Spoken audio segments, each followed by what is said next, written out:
नमस्कार। वक्त बड़ी बहस का है। मैं हूं राजेश कुमार। कोरोना की ताजा लहर अब कहर बनकर टूट रही है और पिछले सभी रिकॉर्ड तोड़ते हुए देश में 1.25 लाख से ज्यादा नए मामले दर्ज किए गए। राज्य सरकारों द्वारा आंकड़ों के मुताबिक पिछले 24 घंटों में देश में कोरोना वायरस के 1,26,315 नए मामले आए, जबकि 684 लोगों की जान गई। पिछले 4 दिन में यह तीसरी बार है जब देश में एक दिन में आने वाले केस का आंकड़ा 1 लाख के पार गया हो। इससे पहले मंगलवार को 1,15,000 केस आए थे, यानी 2 दिन में ही 2,40,000 के करीब नए मामले सामने आ चुके हैं। कोरोना की इस लहर से महाराष्ट्र सबसे ज्यादा प्रभावित है। महाराष्ट्र में करीब 60,000 मामले दर्ज किए गए, जो पूरे देश में सामने आए केस का आधा हिस्सा है। वहीं कोरोना की दूसरी लहर ने उत्तर प्रदेश में भी हालात बिगाड़ दिए हैं और यूपी में पिछले 24 घंटों की अगर बात करें तो यहां पे इन 24 घंटों में 6,000 से ज्यादा केस सामने आए, जबकि 40 लोगों की मौत हुई। उत्तर प्रदेश में कोरोना के बढ़ते मामलों के चलते लखनऊ, वाराणसी, प्रयागराज और कानपुर में नाइट कर्फ्यू लगा दिया गया है और इन जिलों के जिलाधिकारियों ने मुख्यमंत्री योगी आदित्यनाथ के साथ बैठक के बाद नाइट कर्फ्यू से संबंधित अवधि और समय संबंधी दिशा निर्देश जारी किए हैं। लखनऊ में नाइट कर्फ्यू सिर्फ नगर निगम क्षेत्र में लागू रहेगा। जरूरी वस्तुओं और नाइट शिफ्ट के कर्मियों को नाइट कर्फ्यू के दौरान छूट रहेगी, यानी वो लोग जो जरूरी सेवाओं से जुड़े हुए हैं और यदि किसी की रात की शिफ्ट है तो उसको इसमें छूट दी गई है, जहां जहां पे अभी ये लॉकडाउन लगाया गया है, नाइट कर्फ्यू जो है। और अब जिस तरीके से मामले बढ़ रहे हैं वो चिंताजनक है और 1-1 लाख के पार नए मामले एक दिन में आ रहे हैं, जो ये बता रहे हैं कि कोरोना पहले से ज्यादा खतरनाक दिखाई दे रहा है। क्योंकि ये संख्या लगातार पिछले 4 दिन से इसी तरीके से बढ़ती हुई जा रही है और वो भी तब जब वैक्सीन आ चुकी है, वैक्सीनेशन चल रहा है, बावजूद उसके जो संख्या है आखिर वो कैसे बढ़ रही है, ये बड़ा सवाल है।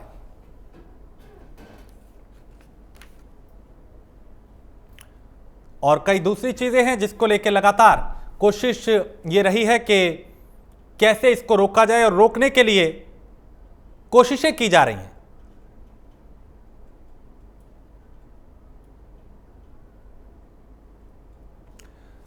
तो आज हम इसको समझने की कोशिश करेंगे कि आखिर क्या वजह रही है, क्यों हालात ऐसे हुए और कहां लापरवाही भारी पड़ गई। वैक्सीनेशन के बावजूद आखिर ऐसा क्यों हो रहा है, इन तमाम चीजों को समझेंगे और जानने की कोशिश करेंगे। एक वरिष्ठ पैनल हमारे साथ होगा डॉक्टर्स का, जिनसे हम जानेंगे कि आखिर कहां लापरवाही हो रही है, क्यों ये मामले बढ़ रहे हैं, वैक्सीन आने के बाद भी आखिर क्यों इतनी तेजी से कोरोना फैल रहा है, ये दूसरी लहर कितनी खतरनाक है, इसके लक्षण क्या है, ये किसको ज्यादा प्रभावित कर रहा है। ऐसे कई सवाल हैं जिनके जवाब हम तलाशेंगे। सोशल मीडिया पे इस वक्त अलग अलग प्लेटफॉर्म पे जो लोग हमारे साथ जुड़े हैं, अगर कोरोना से लेकर आपके जहन में भी कोई सवाल है तो अपने नाम के साथ हमें लिख भेजिए। हम कोशिश करेंगे आपके सवाल का जवाब एक्सपर्ट से लें और उसका जवाब आप तक पहुंचाएं। तो शहर शहर कोरोना का जो कहर है वो देखा जा रहा है और कई जगह नाइट कर्फ्यू लगाया गया है, कई जगह लगाने की तैयारी की जा रही है। लखनऊ, प्रयागराज, कानपुर, वाराणसी में नाइट कर्फ्यू लगाया गया है। लखनऊ में 16 अप्रैल तक, प्रयागराज में 20 अप्रैल तक, कानपुर में 30 अप्रैल तक और वाराणसी में 15 अप्रैल तक नाइट कर्फ्यू लगाया गया है।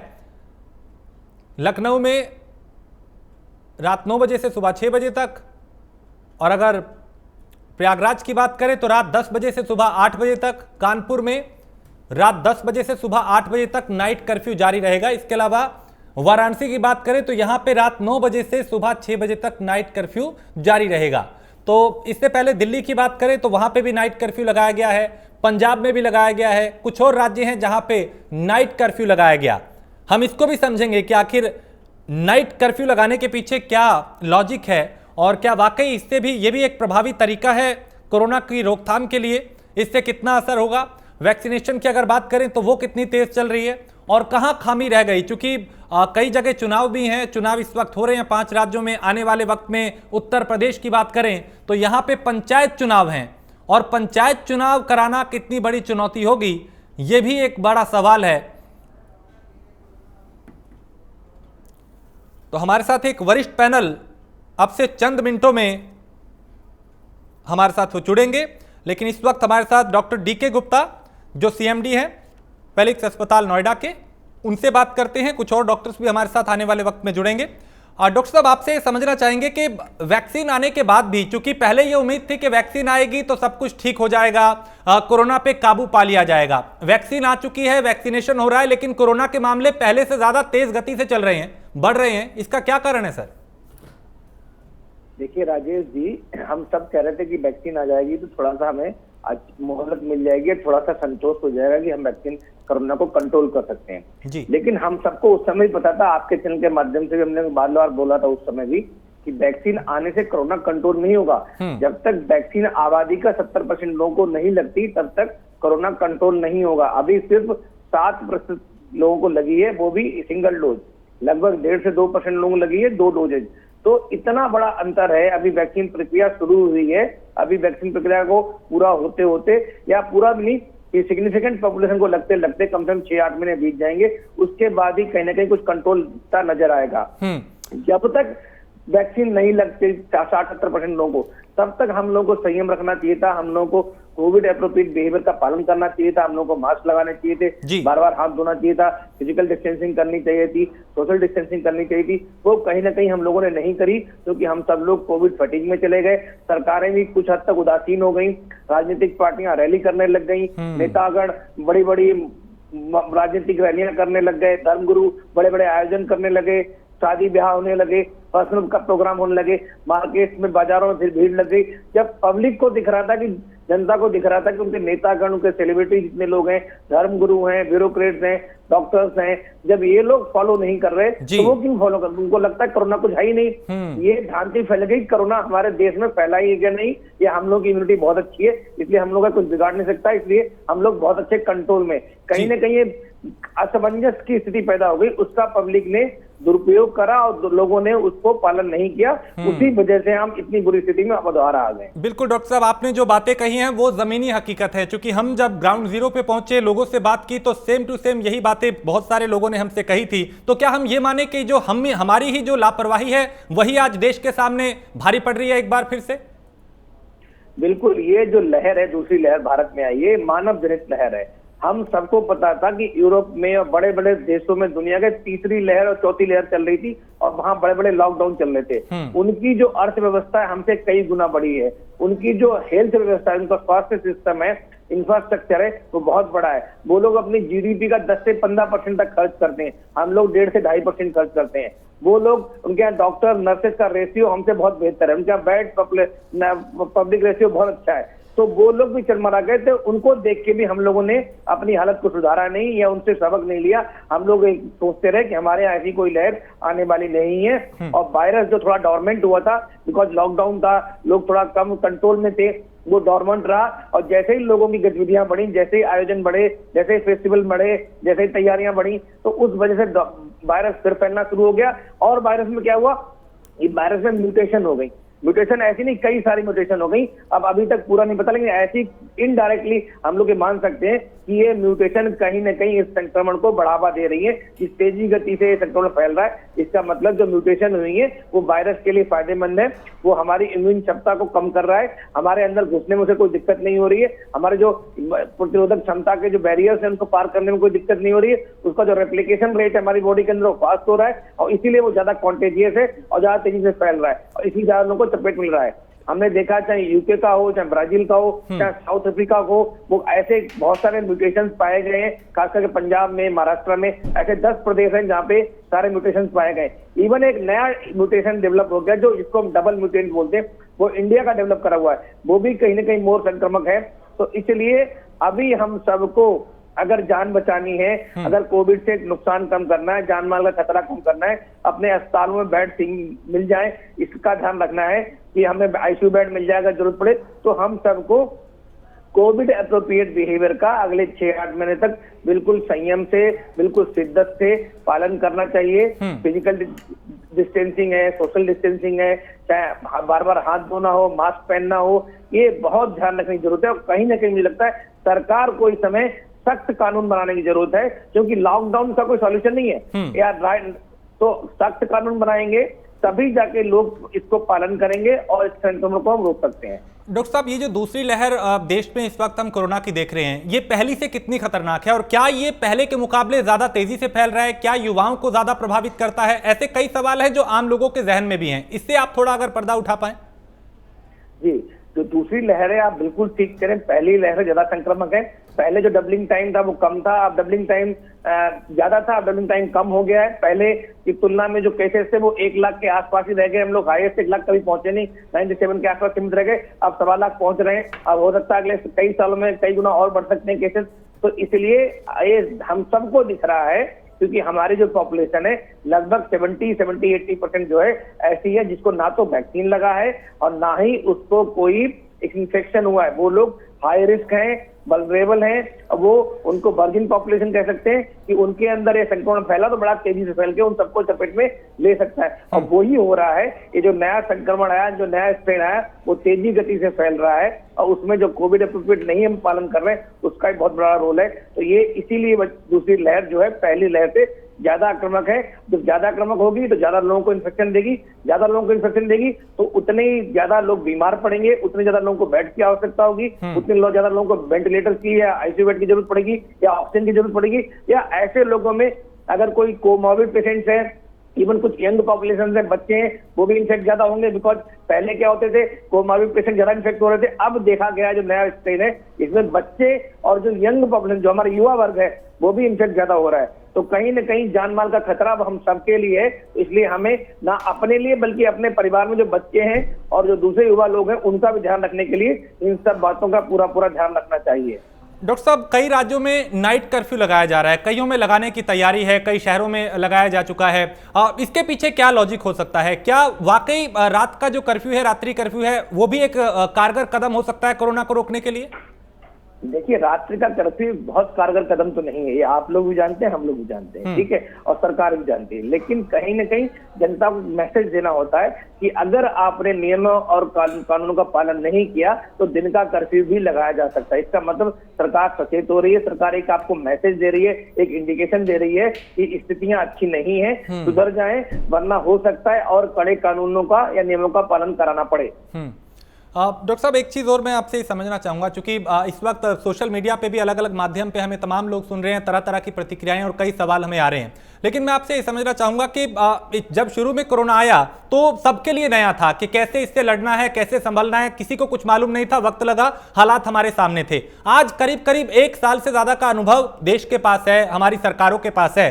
क्या ये अनुभव हमारे काम अभी भी नहीं आ रहा, क्योंकि ये मामले जो हैं वो बढ़ रहे हैं? क्या हमने कहीं गलती कर दी, हमारी सरकारों ने जितनी गंभीरता से इस पर विचार करने की जरूरत थी, लापरवाही ले ली?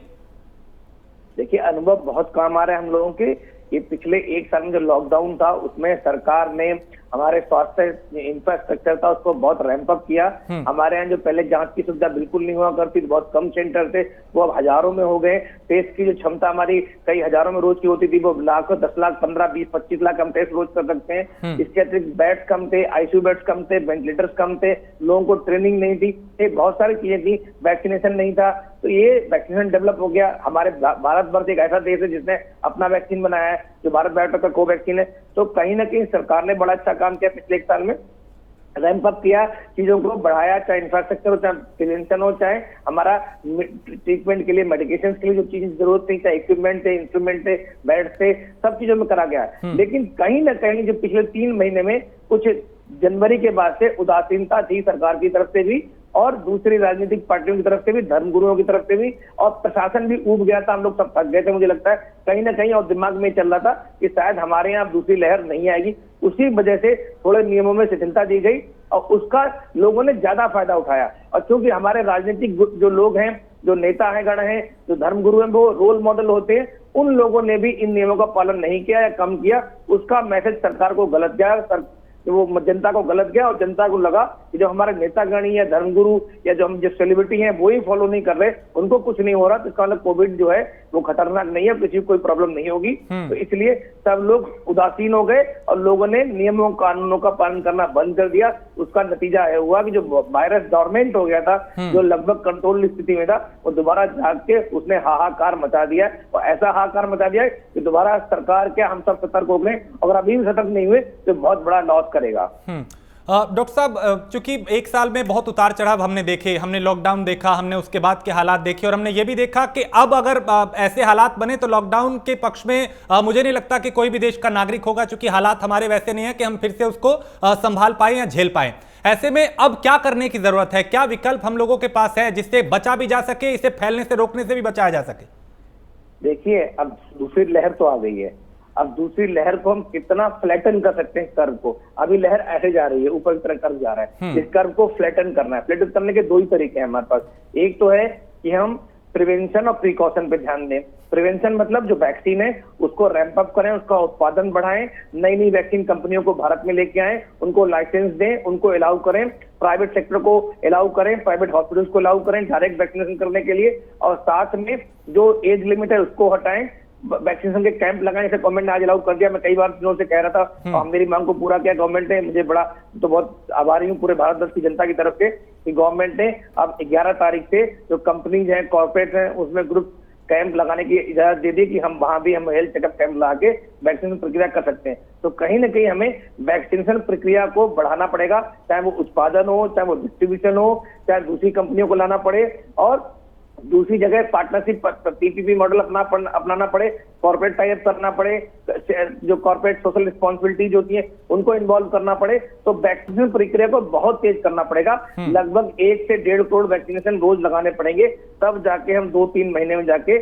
सिग्निफिकेंट पॉपुलेशन को इम्यूनाइज करा पाएंगे। पहली बात। दूसरी बात, प्रिकॉशन मतलब जो कोविड अप्रोप्रिएट बिहेवियर थे, जो हम लोगों ने त्याग दिए थे, उनको दोबारा सख्ताई और कड़ाई से पालन करवाना पड़ेगा। जनता जो है वो इतनी ढीली हो गई है, उसको जब तक उसके घर में कोई डेथ नहीं होती है, जब तक उसके घर में किसी को बेड नहीं मिलता, वो तब तक उनको लगता है कि कोविड ऐसा ही है। और 90% लोग एसिम्प्टोमेटिक होते हैं, वो ऐसे ठीक हो जाते हैं। तो इसलिए कहीं ना कहीं अभी भी लोगों के मन में अब जो एजुकेशन है वो कम है, अवेयरनेस कम है। तो इसको बढ़ाने के लिए सरकार को कुछ सख्त कदम उठाने पड़ेंगे कि कोविड अप्रोप्रिएट बिहेवियर को जमीनी लेवल पे अच्छे से ग्राउंड लेवल पे इंप्लीमेंट किया जाए। दूसरी बात, ये तो हो गया प्रिवेंशन और प्रिकॉशन। दूसरा होता है अर्ली डायग्नोसिस और अर्ली ट्रीटमेंट।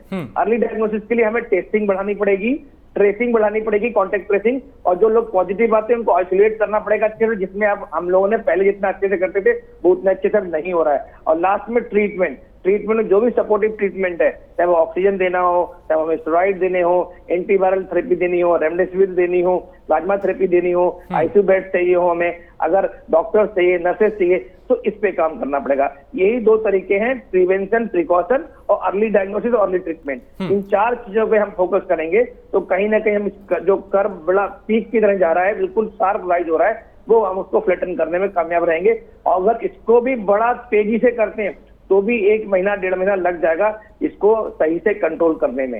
डॉक्टर साहब, चूंकि वैक्सीनेशन चल रहा है, इससे जुड़ा हुआ मेरा एक सवाल यह है कि जिन लोगों को वैक्सीन लग गई है, चूंकि कई जगह देखा गया कि वो लापरवाही बरत रहे हैं, वो 2 गज की दूरी, मास्क है जरूरी के नियम का पालन नहीं कर रहे, जिन्हें वैक्सीन लग रही है उनको क्या करने की जरूरत है, और ये वैक्सीन का असर जो है वो कितने दिन में हमें दिखाई देने लगता है? देखिए, मैं फिर बता रहा हूँ एक चीज और, वैक्सीन जो है आपको इन्फेक्शन से नहीं बचाती। हम लोगों में भ्रम है कि वैक्सीन को लगाने के बाद आपको कोरोना इन्फेक्शन नहीं होगा।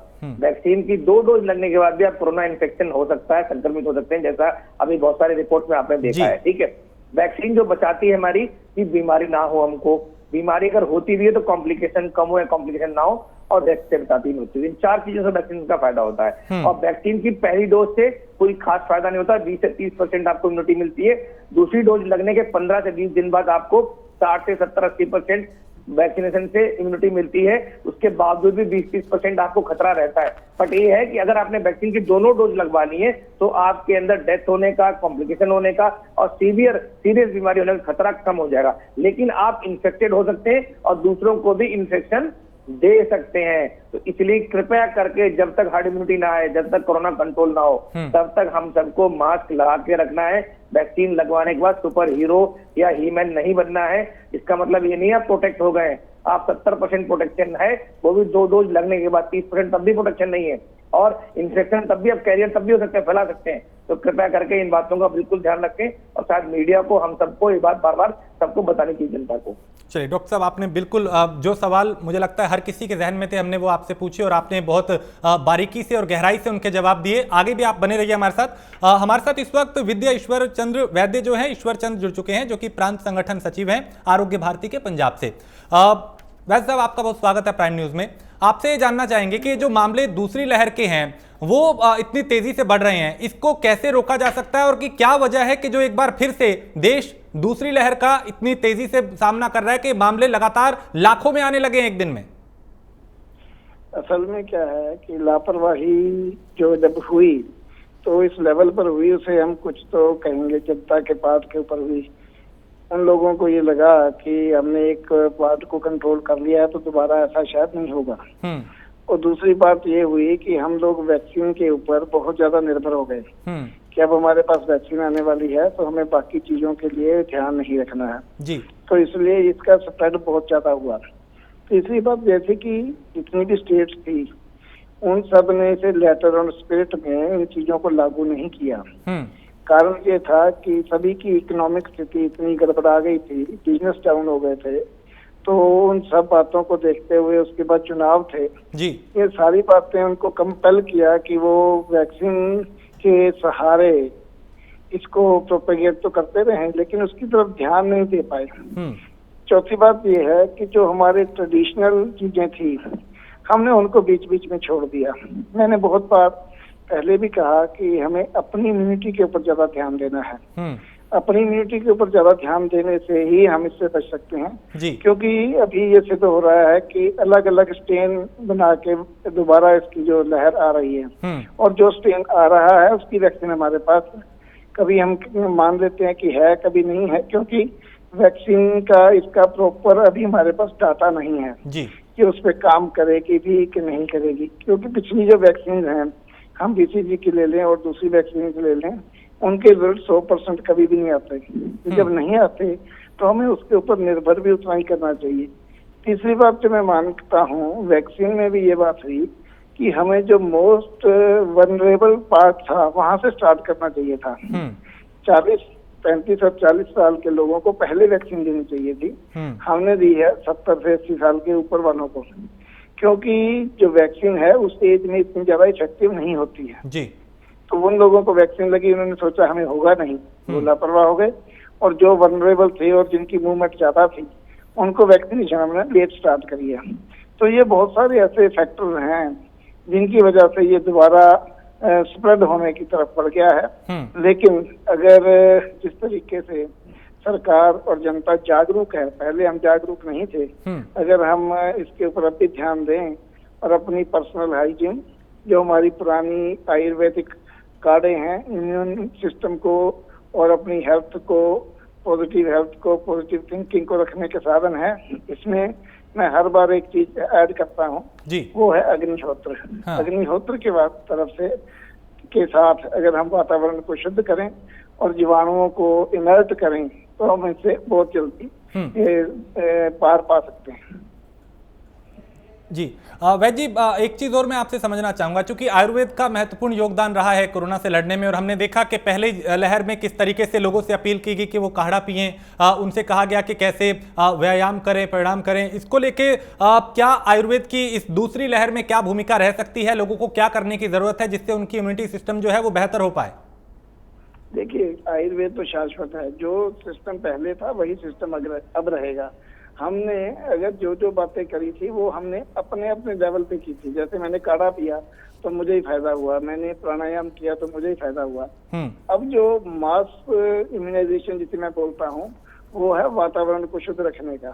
वातावरण को शुद्ध रखने के लिए हमें जड़ी बूटियों के साथ अग्निहोत्र का एक एक्सपेरिमेंट जरूर करना चाहिए। वो हमें ओवरऑल इसकी एक ब्लैंकेट जिसे हम कहते हैं इम्यूनिटी दे सकता है। उससे क्या होगा कि जो काढ़ा नहीं भी पी रहा उसको भी फायदा होगा, जो पीता है, जो हवन करता है या अग्निहोत्र करता है उसको भी फायदा होगा। इसके बहुत सारे फायदे एस्टैब्लिश हो चुके हैं जी। लेकिन क्योंकि उनको हमने इंटरनेशनल प्रोटोकॉल के ऊपर नहीं सिद्ध किया है तो लोग उसको मानने को भी तैयार नहीं है। जबकि हमारे शास्त्रों में जब कभी भी एपिडेमिक्स हुए हैं, जिसे हम जनपदोध्वंस, हमारे चरक में एक जनपदोध्वंस नाम का एक चैप्टर आता है, उसमें कहा गया है कि जब लोग अपने डेली रूटीन्स में गड़बड़ करते हैं जी, जैसे हमने अपने वातावरण को गड़बड़ कर लिया, हमने इस तरह के केमिकल इस्तेमाल कर लिए, तो जनपदोध्वंस जिसमें बहुत सारे लोग इकट्ठे मरते हैं, ये बहुत जल्दी रोगी होते हैं, उसमें इन चीजों का, अग्निहोत्र का और इन चीजों का बहुत बड़ा महत्व है और उसे हमें करना चाहिए। जी वैद्य जी, आप बने रहिए हमारे साथ डॉक्टर लवलीन मंगला है, सीनियर कंसल्टेंट मेट्रो अस्पताल फरीदाबाद के। डॉक्टर साहब, आपका बहुत स्वागत है प्राइम न्यूज में। लवलीन जी, आपसे मैं ये समझना चाहूंगा कि दूसरी जो लहर है वो पहली लहर से कितनी खतरनाक है, क्योंकि हम ये देख रहे हैं कि अब लाखों में मामले एक दिन में आने लगे हैं, जो कहीं हजारों में रह गए थे, अब एक बार फिर रफ्तार पकड़ रहे हैं। क्या वजह है सर, कैसे कंट्रोल पाया जाएगा इस पे? देखिए, कंट्रोल कराने के जो तरीके हैं वो पहले के जैसे वही पुराने तरीके हैं। मास्क पहनिए, सोशल डिस्टेंसिंग रखिए और जितनी जरूरत हो उतनी बाहर आप निकलिए। जैसे कि हम लोगों ने पहले लास्ट टाइम में देखा था, लॉकडाउन था, सरकार की तरफ से सख्ती बहुत ज्यादा थी, तो लोग बाहर खुद नहीं निकल रहे थे, बहुत चीजें बंद थी।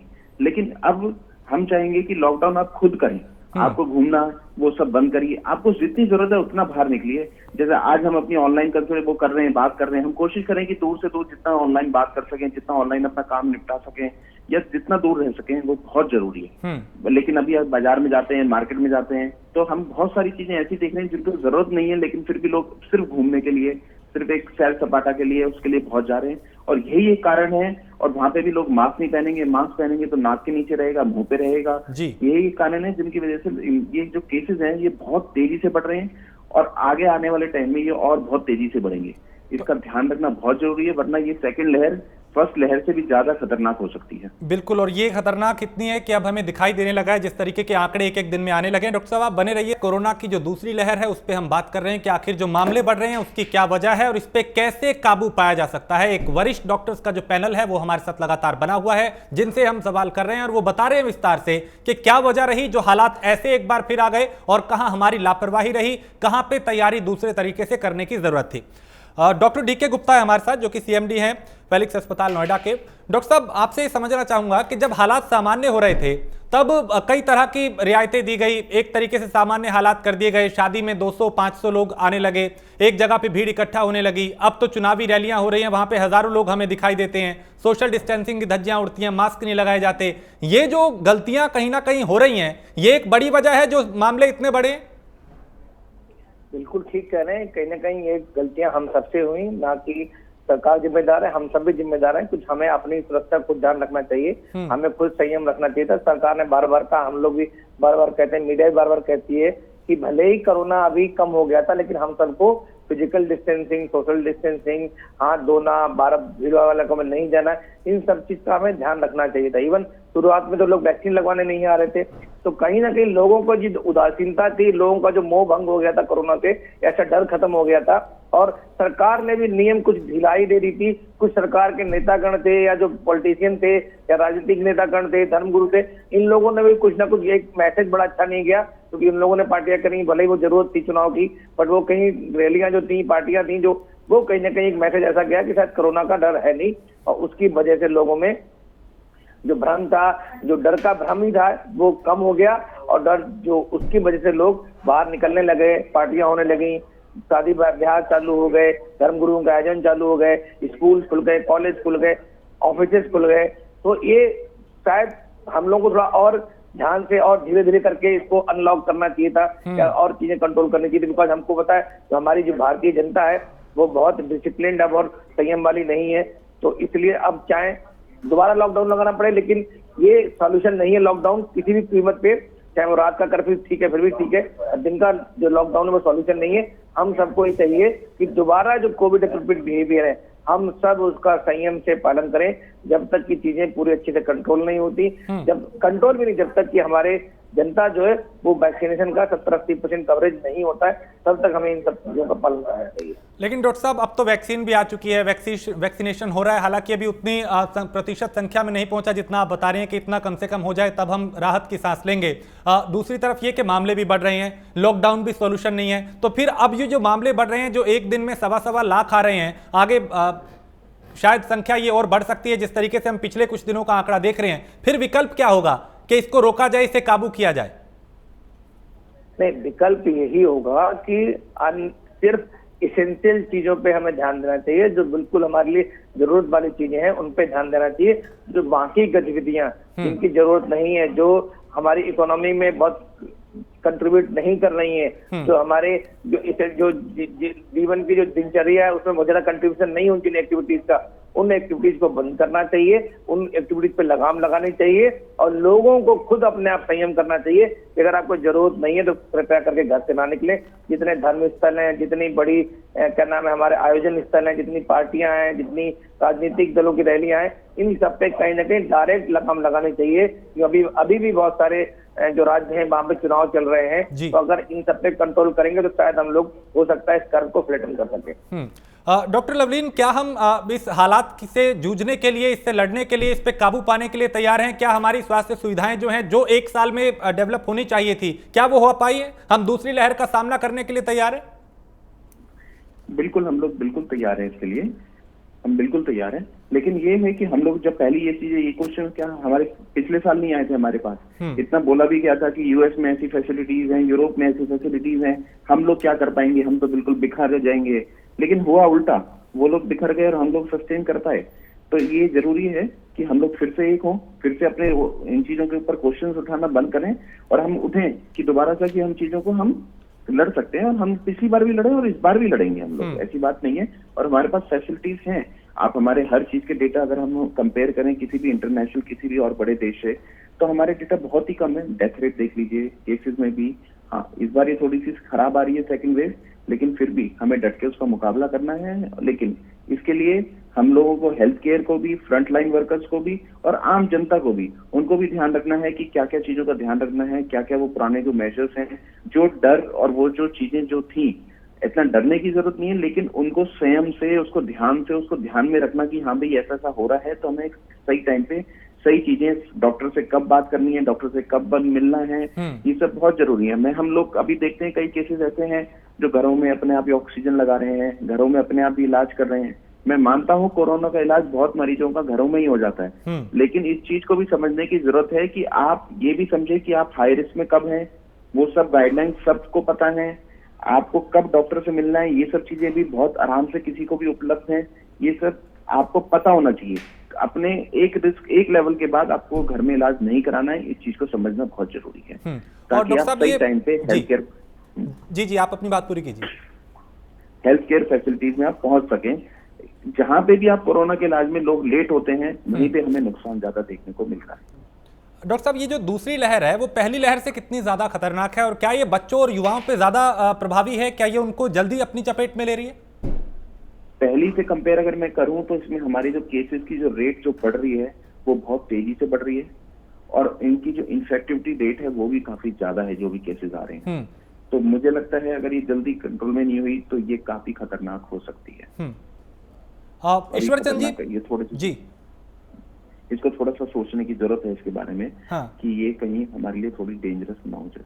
ठीक, ईश्वर चंद जी, क्या कदम उठाने की जरूरत है जिससे ये प्रभावी हो सके, मामले रुकें, लॉकडाउन भी ना लगे और जो हालात हमने पहले देखे हैं वो हम सबके सामने ना आए?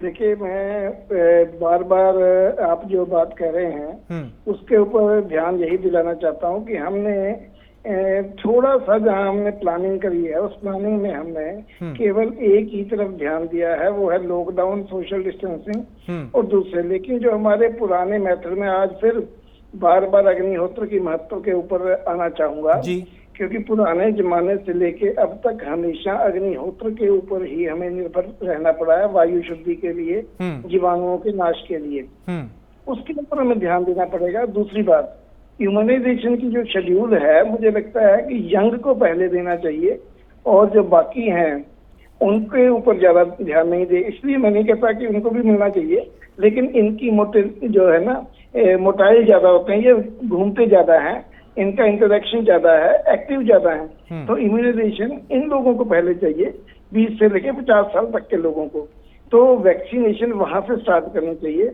और तीसरी बात जो मैं आपको फिर कहना चाहूंगा, जो हमने अपनी डाइट हैबिट्स में काढ़े का योगदान डाला था, आयुर्वेदिक जड़ी बूटियां जो हैं, चाहे वो गिलोय है, चाहे वो आंवला है, चाहे अदरक है, दालचीनी है, उसका प्रयोग हमें बहुत ज्यादा करना चाहिए। तीसरी बात, जो हमें माइंड जो हमारा है वो रिलैक्स होना चाहिए, उसके लिए हमें योग और प्रकृति के नजदीक जो हमारे काम हैं उनके ऊपर रहना चाहिए। भाग दौड़ की जिंदगी को जितना कम कर सकें उतना करना चाहिए। तीसरी बात, इसके अलावा जो सरकार की तरफ से करने वाले काम हैं वो यही है कि लोगों को एजुकेट करें जी, डराएं नहीं, उनको एजुकेट करें। ला की बजाय उनको एजुकेशन के जितने और साधन हो सकते हैं, चाहे वो ऑडियो विजुअल हैं, चाहे वो टेलीविजन के माध्यम से है, सोशल मीडिया के माध्यम से, उससे एजुकेट करें ताकि डर की बजाय एजुकेशन बढ़े। बहुत सही बात आपने कही, क्योंकि डरना नहीं है बल्कि इससे लड़ना है और जागरूक रहना है। हमारे साथ अभितेज सिंह जुड़े हैं जो होम्योपैथी डॉक्टर हैं। डॉक्टर साहब, आपसे ये समझना चाहेंगे कि कोरोना के जो बढ़ते मामले हैं इसको रोकने के लिए होम्योपैथ की बात करें तो कितनी कारगर भूमिका निभा सकता है? देखिए, होम्योपैथी में जो भी हमारी दवाइयां हैं वो सिम्टम के आधार पर वर्क करती हैं।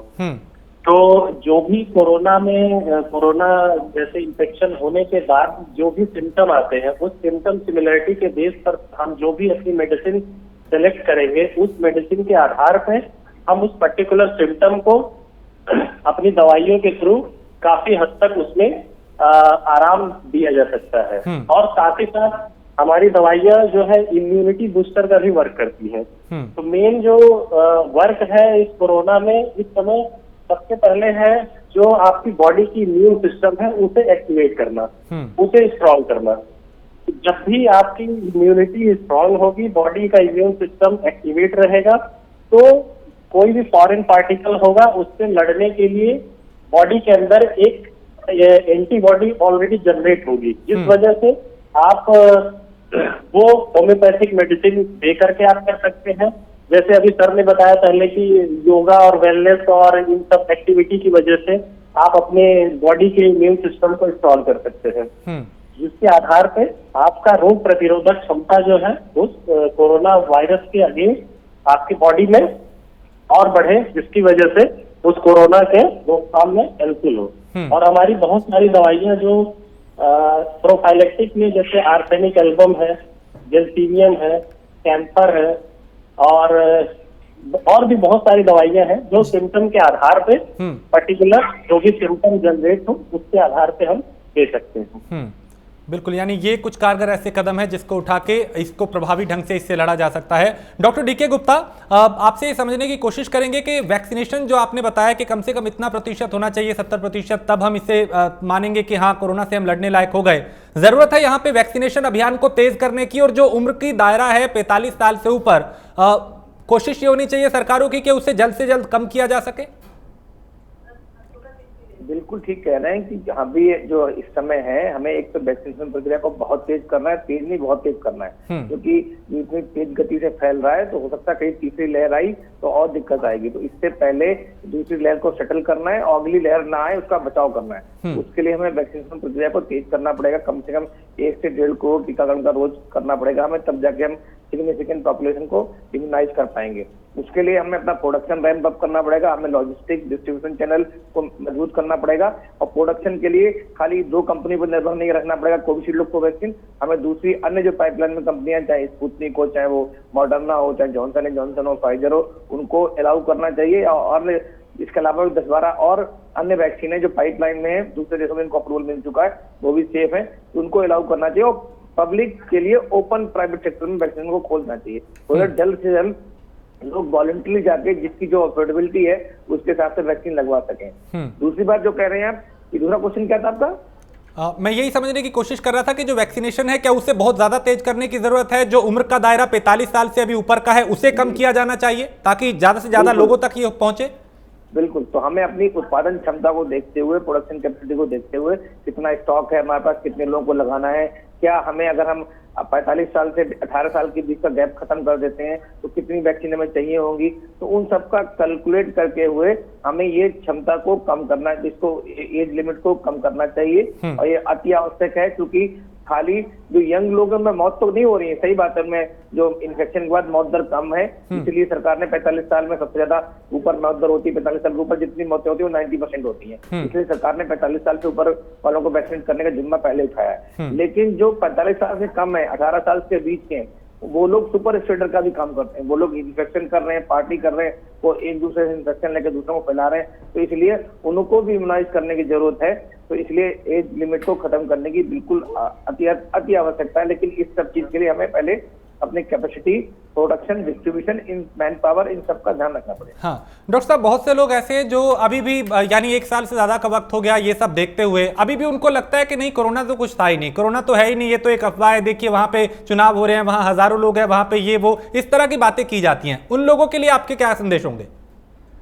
देखिए, उन लोगों से कहो कि उनकी स्टोरीज देखें, उन लोगों से बात करें जिनके घर में मौत हो चुकी है, जिसके घर में कोरोना से मौत हुई उसको पूछिए, जिसके घर में कोरोना को दाखिला करने के लिए, अस्पताल में एडमिशन देने के लिए दर दर भटकना पड़ता है, बेड ढूंढने पड़ते हैं, जिसका घर बिक गया, जिसका मकान बिक गया, जिसको कर्जा लेना पड़ गया, जिसकी नौकरी छूट गई है, जो कोरोना के बाद जो इतने सीरियस हो गए अभी तक ऑक्सीजन पे हैं, या जो कोरोना होने के बाद अभी तक पूरी तरह ठीक नहीं हो पाए हैं, तो ऐसे बहुत सारे लोग हैं, सबको पता है, आपने बताया, हम लोग बताते हैं, अखबारों में, हर मोहल्ले में ऐसे लोग मिल जाएंगे जो कहीं ना कहीं इस कोरोना से प्रभावित हुए हैं, इसकी वजह से प्रभावित हुए हैं। तो ऐसे लोगों को हम लगता है आपको, हमको भी ऐसे लोगों को दिखाना चाहिए, उनकी स्टोरीज को दिखाना चाहिए, तो लोगों को पता लगे कि सच में ही कोरोना खतरनाक है और इससे बचने की जरूरत है हमें।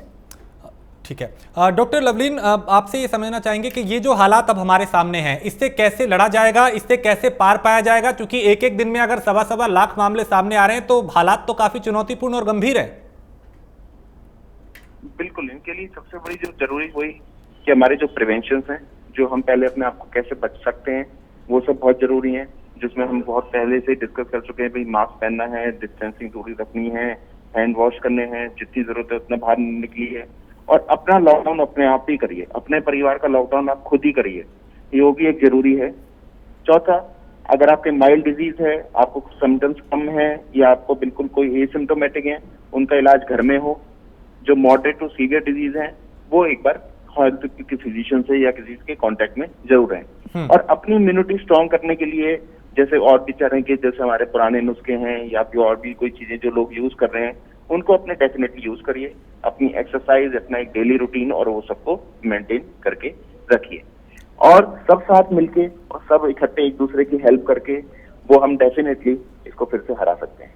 डॉक्टर साहब, वैक्सीनेशन चल रहा है, वैक्सीन जिस शख्स को लग रही है उसे ये पता कैसे चलेगा कि उसके शरीर में एंटीबॉडी बन रहा है नहीं बन रहा? इसको लेके कुछ कई तरह के असमंजस हैं, क्या इससे आप स्थिति साफ कर पाएंगे?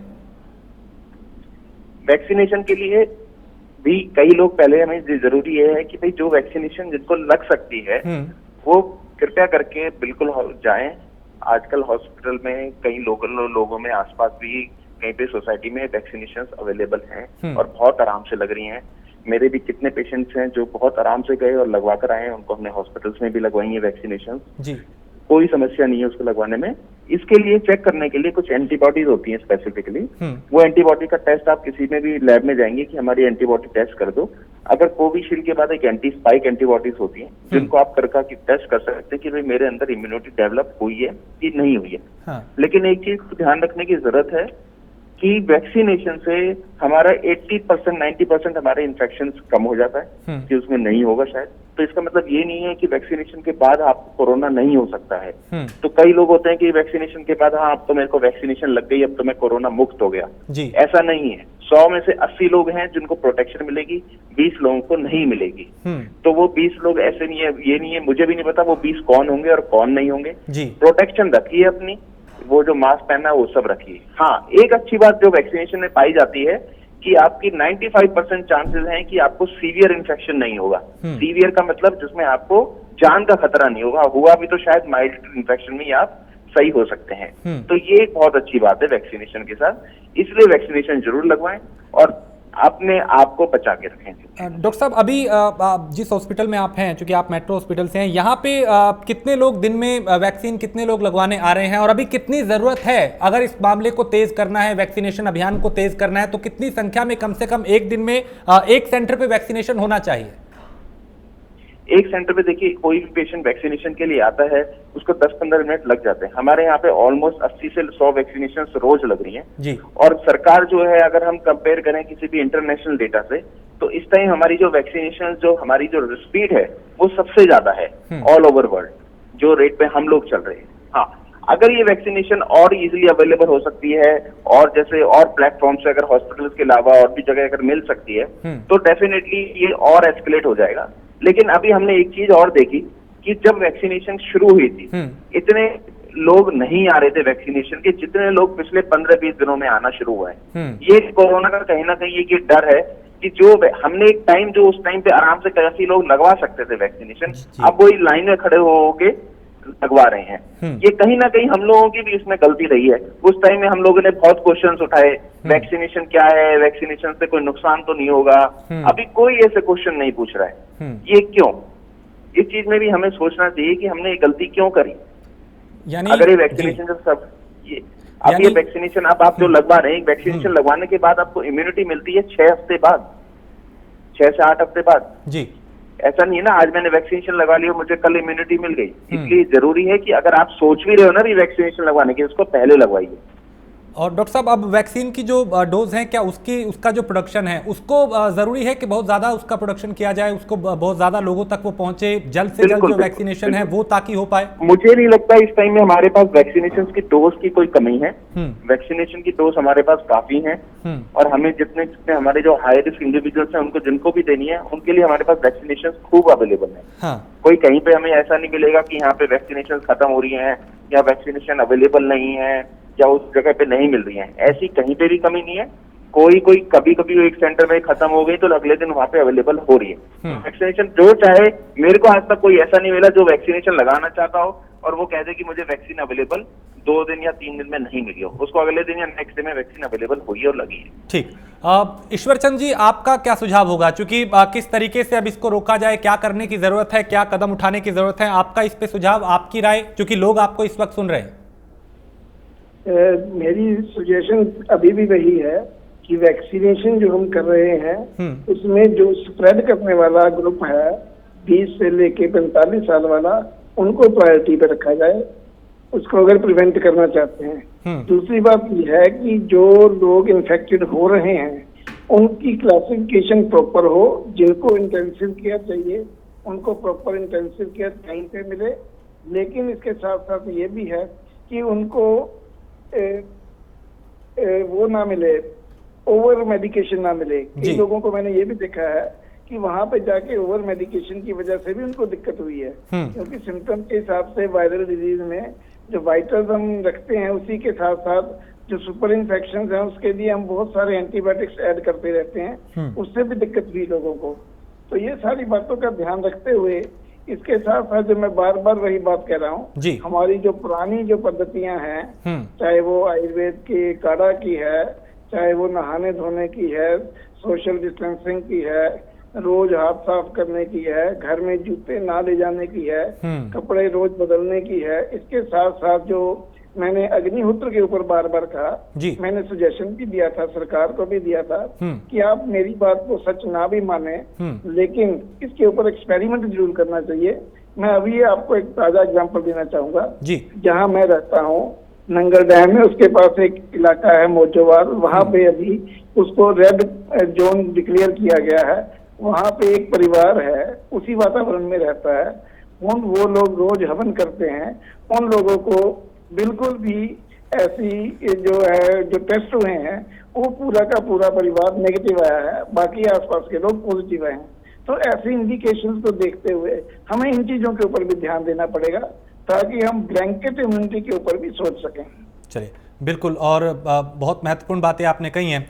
आखिर में डॉक्टर डीके गुप्ता, मैं आपसे जाते जाते ये चाहूंगा कि आप लोगों को कोई ऐसा सुझाव और ऐसी अपील करें जिससे लोग इसे बेहद ही गंभीरता से लें, क्योंकि वक्त कम है। आखिरी टिप्पणी आपकी। तो डॉक्टर डीके गुप्ता हमारे साथ नहीं है, लेकिन मैं चाहता था कि वो चूंकि शुरू से एंड तक उन्होंने वो तमाम बातें कही जो हर किसी के जहन में जो सवाल थे उसके जवाब उन्होंने दिए। वक्त इतना ही है। बहुत शुक्रिया आप सभी का हमारे साथ चर्चा में शामिल होने के लिए। लेकिन लोगों से प्राइम न्यूज ये अपील कर रहा है कि 2 गज की दूरी और मास्क है जरूरी का जो नियम है उसका पालन जरूर करें, क्योंकि कोरोना से जंग अभी बाकी है।